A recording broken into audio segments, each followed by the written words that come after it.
Man atrodo, kai jūs pasakojote apie savo reagavimą į incidentą, pasikuklinot įvardinti, kad tuo metu dalyvavot gausiuose užsienio kelionėse. Kanadoje lyg užsienio reikalų ministras būtumėt atidarėt konsulatą, keliavot po Jungtinės Amerikos valstijas, po to berods tiesioginių skrydžių į Turkiją. Tai gal jums tame laikotarpį daug smagiau buvo tos kelionės, negu spręsti valstybės saugumo klausimus. Gal būtumėt greičiau kažkaip išsiaiškinęs tuos duomenų pavogimo mastus, negi taip sunku suvokti, kokie yra tipiniai užklausimai iš migracijos departamento ir kokie buvo tuo metu ir matyti skirtumą, kas netiesiogiai iškart signalizuoja turbūt. Ir gal vis dėlto aiškiau pasakytumėt, ar su registrų centro vadovu jūs kažkiek aptarėt viešinimu to fakto klausimą ir ar jūs ką nors patarėt jam viešinti, neviešinti ir ar aptarėt tą klausimą su premjerė? Ačiū labai už jūsų klausimus, gal sakyčiau taip.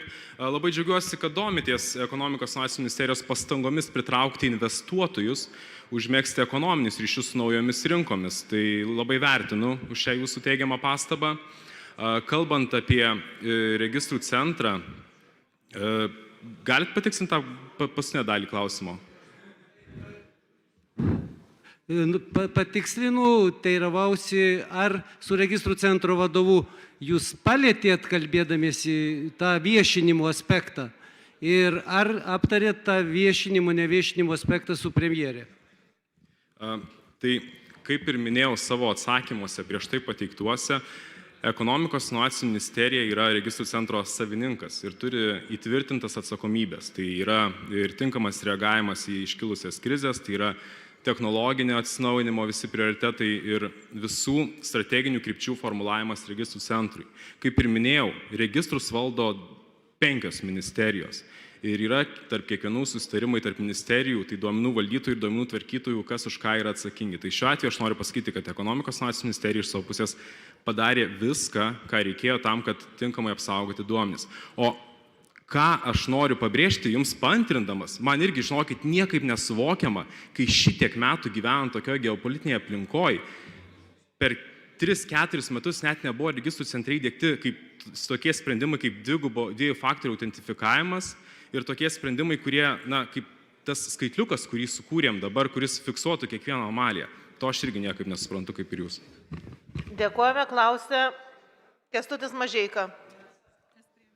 Ačiū, posėdžio pirmininkė. Tai aš abiem ministram užduot noriu klausimą. Tai pradėsiu nuo ekonomikos inovacijų ministro. Klausykit, jūs neatsakėt prieš tai dar klausimą. Tai kas priėmė sprendimą tą 12 dienų slėpti informaciją nuo visuomenės? Ar jūs asmeniškai priėmėt sprendimą, ar tarėte su premjere, ar su kažkuo kitu iš vyriausybės, ar su kitais ministrais tarėtės, galbūt, kas priėmė šitą sprendimą? Jūs ar kažkam kitam, kuriam jūs pasakėte? Ačiū.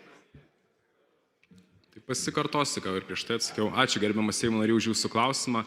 Ekonomikos inovacijų ministerija buvo informuota